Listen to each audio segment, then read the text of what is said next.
नमस्कार दोस्तों, फिर से स्वागत है मेरे चैनल में आपका। और आज हम तैयार हैं एक नए टॉपिक के साथ कि जब हम ट्रेडिंग करते हैं तो हमारा माइंडसेट कैसा होना चाहिए, हमें पता क्या क्या होना चाहिए, हम किस प्रकार से ट्रेडिंग करें, हमें इमोशनल होकर ट्रेडिंग करनी है, कैलकुलेटेड होकर ट्रेडिंग करनी है, किस वे में हमें ट्रेडिंग करनी है। जब हम ट्रेडिंग करते हैं तो हमारा माइंड ऑफ कॉन्शियसनेस क्या होनी चाहिए, उस टाइम प्रेजेंट क्या होनी चाहिए।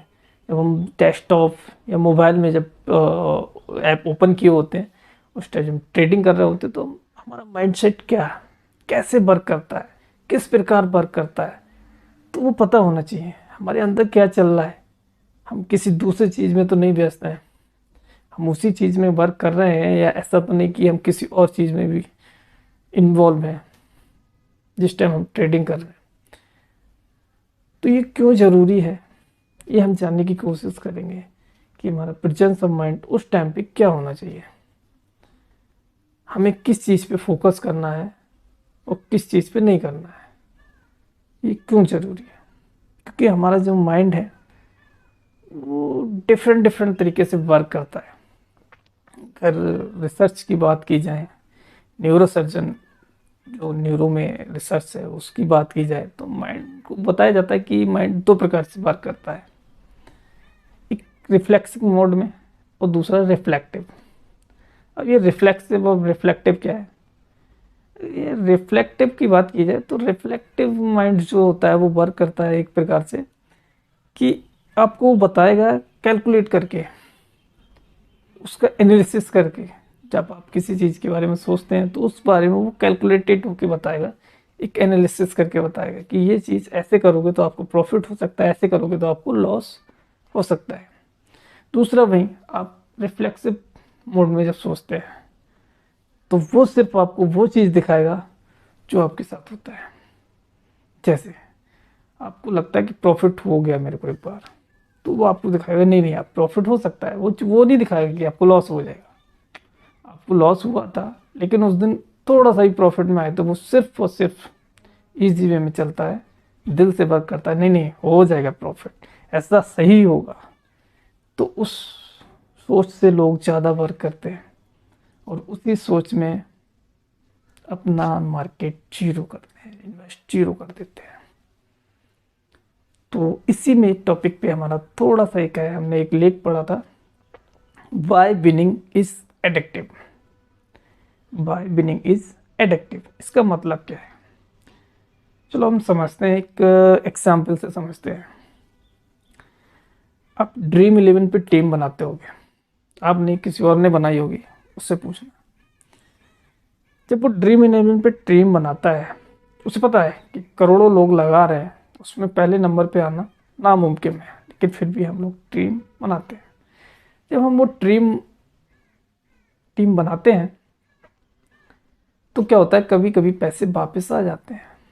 जब वो पैसे वापस आते हैं तो हमारा मन क्या करता है, नहीं यार थोड़ी सी कमी रह गई, इस बार करते हैं। तो फिर हम टीम, फिर अगेन टीम बनाते हैं। फिर क्या होता है, हम दो तीन टीम बनाते हैं, है ना। ये होता है क्योंकि हमें कोई चीज़ प्राप्त हुई, उससे ज़्यादा लालसा रहती है उस चीज़ को प्राप्त करने की, है ना। वहीं एक दूसरा एग्जाम्पल समझते हैं, जैसे लॉटरी का टिकट। लॉटरी का टिकट जो है, लॉटरी का टिकट बहुत कम लोग खरीदते हैं। आपने भी नहीं खरीदा होगा, मैंने भी नहीं खरीदा, क्योंकि पता है कि उसमें लॉटरी लगना बहुत बड़ी बात है, बहुत भाग्य होगा तो। और नहीं खरीदते हैं, मना नहीं करते हैं ऐसा। लेकिन जो करता है और जो जीत जाता है एक बार लॉटरी, तो उसका मन करता है कि वो बार बार उस चीज़ को करे, क्योंकि उसे जीत गया वो। तो ये रहता है, हमारा माइंड सेट वर्क करता है इस प्रकार से। अब ऐसा क्यों हुआ?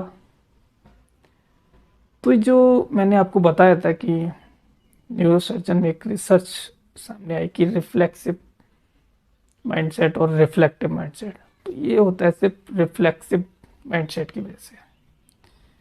हम कुछ चीज़ जब हमें प्राप्त हो जाती है या हम जीत जाते हैं, नेक्स्ट टाइम तो हमें उस चीज़ की, हमको नेक्स्ट टाइम में क्या लगता है, उस जीतने से ज़्यादा हमें उस जीत होने की अनुभूति, मतलब अनुभव, जीतने का अनुभव, जीतने से ज़्यादा कि हमें जीत मिल जाएगी उस चीज़ का अनुभव हमें ज़्यादा अच्छा लगता है। हमें आभास होता है नहीं नहीं हम पहले जीते हैं और हम जीत जाएंगे, वो ज़्यादा आभास होता है, वो चीज़ ज़्यादा मैटर करती है। वही सेम थिंग इस हमारी ट्रेडिंग पे लागू होती है। अगर हम एक बार उसमें एंटर करते हैं हमको प्रॉफिट भी होता है, लेकिन हम उसमें लगे रहते हैं और लॉस हो जाता है। फिर अगले दिन उसी माइंडसेट से वर्क करते हैं कि नहीं नहीं प्रॉफिट हुआ था, मैंने गलती की, मैं निकला नहीं, इस वजह से मेरे को प्रॉफिट लॉस हुआ। हमने फिर एंट्री मार दी, ना कोई एनालिसिस की, ना कोई टेक्निक लगाई, ना कोई प्रीमियम का चेक किया है कि उसकी एक्सपायरी क्या होनी चाहिए, किस टाइम का प्रीमियम हमें खरीदना चाहिए, किस एक्सपायरी का खरीदना चाहिए, और एंटर कर गए। अब फाइनल रिजल्ट क्या हुआ, फिर से जीरो। तो ये माइंडसेट से नहीं करना है, हमको उसका पूरा पता होना चाहिए कि हमको ट्रेडिंग कब करनी है, इन द मनी करनी है, आउट द मनी करनी है, ये चीज़ भी बहुत मायने रखती है। तो ओटीएम और एटीएम, इसके लिए नई वीडियो में मिलेंगे हम आपको पूरे विश्लेषण के साथ। अगर मेरी वीडियो पसंद आए please like, subscribe and share करना ना भूलें।